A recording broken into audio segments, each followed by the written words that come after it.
Why 93% of people never get a six-pack? It's not what you think. In 2014, it was the heaviest that I'd ever been, with the highest body fat percentage at 33% body fat. That same year, I decided enough was enough and I got to my goal, but I just couldn't lose that lower belly fat. I was doing everything. I was in a caloric deficit, I was doing cardio for 2 hours, I was doing high intensity interval training, I was drinking apple cider vinegar, you name it. I lost fat, but that last tie around my belly wouldn't disappear to be able to reveal my full six-pack. It was that four-pack that I was getting. It bothered me so much that I went down this rabbit hole to figure out why I could never see my full six-pack. With the newfound knowledge, the next year, when I tried again, I did less work than the previous year and I lost it all. I promise if you watch this video till the very end, you will finally fall into that 7% group and finally see your six-pack. My name is Michael Diamonds. I'm a scientist and an ex-medical doctor and the founder of Sculpt by Science. Alright, let's cut to the chase. The internet is packed with fat loss advice, but here's the kicker.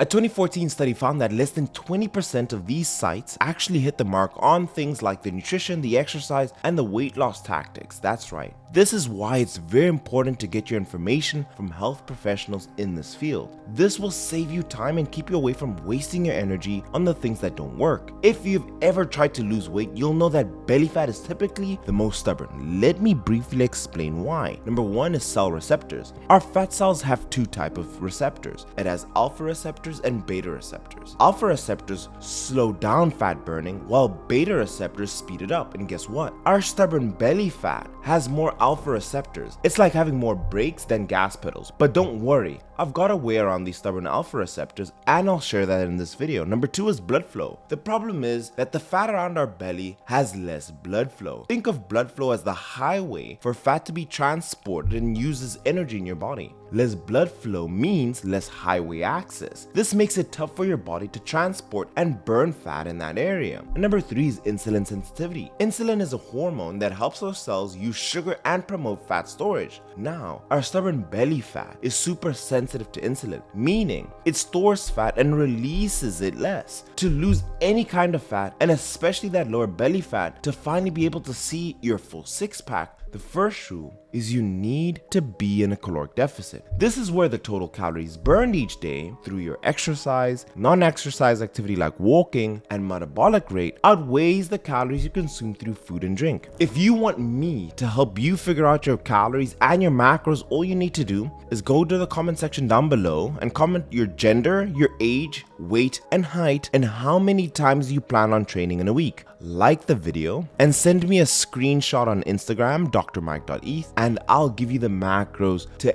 everyone that does this for the next week. A lot of people try cardio exercises to be in a caloric deficit and to get rid of that stubborn tissue to reveal the six-pack, but the truth is there are smarter and more sustainable ways to do it. According to the Center of Disease Control and Prevention, the CDC, a 154-pound person can burn anywhere between 140 to 295 calories in 30 minutes doing cardiovascular exercise. For example, hiking is 185 calories, walking at 3.5 miles per hour is about 140 calories. Running at 5 miles per hour is 295 calories. If you're cycling at 10 miles per hour, you're roughly burning 295 calories, and swimming will roughly burn 255 calories. So many people do 30 minutes of running and expect magic to happen, but this is neither super effective nor sustainable for many people. So what if I told you you could burn more calories while sitting down? This happens when you speed up your metabolism. In simple terms, metabolism, which is scientifically called your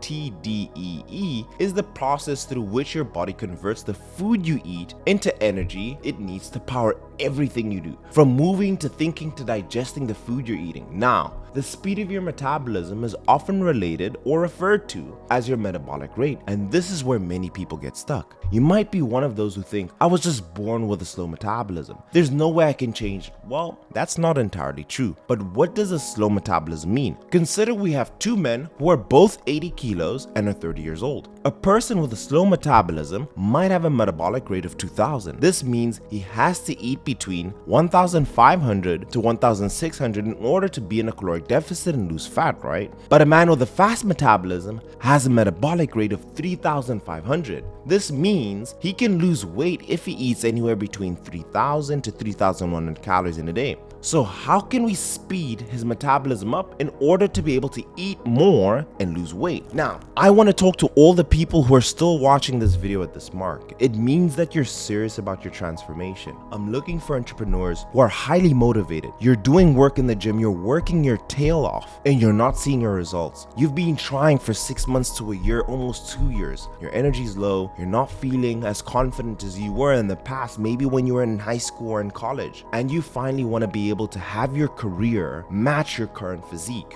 If that's you, you're a busy professional, and you want a guaranteed way to be able to finally get your six-pack and get that desired result. Stop wasting time or saying tomorrow or saying next time. If that's you, I want you to go to the description of this video and fill out the application to work with me. We will jump on a call and I will be able to see how I can best help you, and if we're a good fit, we'll work together and I'll guarantee that you'll get your result. But let's move on into the video. The first thing you should do is eat more protein. On average, a person uses about 10% of their daily energy expenditure digesting and absorbing food. Protein takes the most energy to digest. About 20 to 30% of total calories in protein eaten is to digest it. Next, there's carbohydrates, which takes about 5 to 10%, and fats, which is 0 to 3%. So, if you eat 100 calories from protein, your body uses 20 to 30% of those calories to digest and absorb the protein. You'd be left with a net 70 to 80 calories. Pure carbs would leave you with a net 90 to 95 calories, and fat would give you a net 97 to 100 calories. So protein is the most thermogenic, and it can boost your metabolism. Additionally, protein is more satiating. It helps you stay fuller for longer compared to carbs and fats, and hence that's why it will help you stay on track. Protein will also help you preserve your muscle mass while you're in a caloric deficit. This will help with keeping your six-pack muscle tissue thick and blocky, meaning you'll be ending up losing more from your body fat when the numbers go down on the scale. A 2010 study compared the calories burned from eating processed food and whole foods. So 17 participants were randomly given either a whole food meal or a processed food meal that was equal in calories. The whole meal sandwich had more protein, more fiber, and fewer carbs. Eating whole foods took 46.8% more energy to digest than the processed food. That's 137 calories versus 74. This is why all the calories aren't the same. 100 grams of chicken breast has 165 calories, but so does a small donut. But why aren't they equal? So how much protein to take? If you're on a caloric deficit, a protein intake of roughly 0.72 to 1 gram per pound of body weight is recommended. That means if you're 200 pounds, you need to take in a range of 144 grams of protein to 200 grams. I recommend going as high as 1.3 to 1.5 grams of protein per pound of body weight if you're weightlifting while trying to lose fat. This way, you'll be able to lose fat and maintain or gain muscle tissue simultaneously. Number 2, weight training. More muscle tissue equals burning more calories at rest. Weight training is one of the best ways to speed up your metabolism. If you have more muscle mass, you're burning more calories at this exact moment lying down watching this video compared to someone who has less muscle mass. Having more muscle makes the road to weight loss less bumpy. Because muscle tissue is metabolically active, the more muscles you have, the more calories you burn by just sitting down. Did you know 1 pound of muscle burns around 6 to 7 calories per day, while 1 pound of fat burns only 2 calories per day? This is 3 times the amount. Consider this example. If someone has 45 pounds of muscle mass, that means they burn 315 calories from their muscle if they sit down just the whole day. But if someone has 80 pounds of muscle mass, that means they'll burn 580 calories while sitting down. This is true even if they're both 200 pounds. So boosting your lean muscle mass through resistance and bodyweight exercise can increase your caloric burn rate. So there are 3 exercises I do year round to have my abs pop at a higher body fat percentage, and I'll put them into 3 groups and I'll list them from beginner to advanced. So for your upper abs, floor crunches, then move on to a Bosu bowl with weighted crunches, and then a final cable crunch. For your lower abs, I recommend lying leg raises, then you move on to hanging knee raises, and finally hanging leg raises. And for your obliques, Russian twists first, then you move on to Russian weighted twists, and finally cable wood choppers. So having more muscle mass is not just for the aesthetic looks. When building more muscle, it will improve your strength and your confidence, and you can eat more and you'll burn more calories at rest because your body has this new muscle tissue to sustain. So train hard, go heavy, and do more compound exercises. Number 3, Sleep. You can burn more fat by sleeping and have your six-pack revealed. Well, let's first talk about calories. We burn calories while we're sleeping. The faster your metabolism, the more calories you burn while sleeping. The amount of calories burnt is calculated per hour. So if you sleep for 5 hours instead of 7 hours, you will burn less calories. Additionally, this also means you'll be awake for more hours and increase the likelihood of eating more calories. A person who weighs about 150 pounds might burn 46 calories an hour, or between 322 and 414 calories a night. A person who weighs 185 pounds might burn around 56 calories, or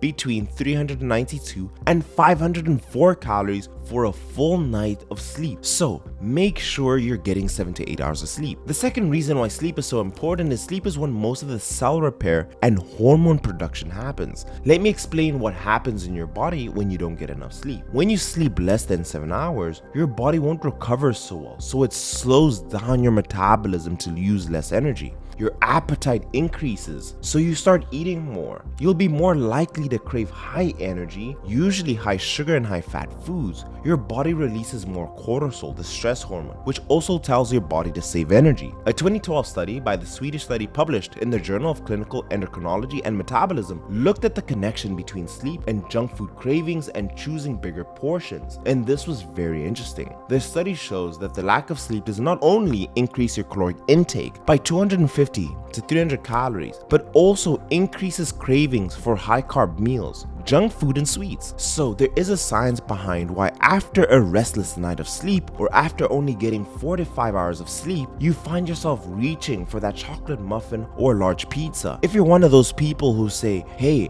I diet so hard through the week and then there's just a day that I get this very hard sweet tooth, I need to eat something sweet, it's probably because you're not sleeping enough. Another study found short sleep duration to be significantly associated with a greater waist circumference, which is an indicator of the accumulation of belly fat and never seeing that six-pack. This is why not getting enough sleep can sabotage your weight loss journey and lead to weight gain. The general guideline for adults is to sleep 7 to 9 hours a night. Prioritize your sleep and see how much easier your fat loss journey becomes. You can check my channel for more sleep hygiene tips. Number 4, I want you to ramp up your NEAT. NEAT stands for non-exercise activity thermogenesis. It is the daily activities and the movements that are not structured exercise. It includes typing at your desk, standing, bringing groceries to the car, fidgeting, standing up from your desk, to even singing in the shower. Just all the subconscious movements and light activity you do. This will vary among people depending on your job and your daily chores. NEAT is different for everyone, but on average it's between 15 and 30%. High levels of NEAT are advantageous from a fat loss perspective and are believed to be largely responsible for a massive difference in the total metabolic rate we see.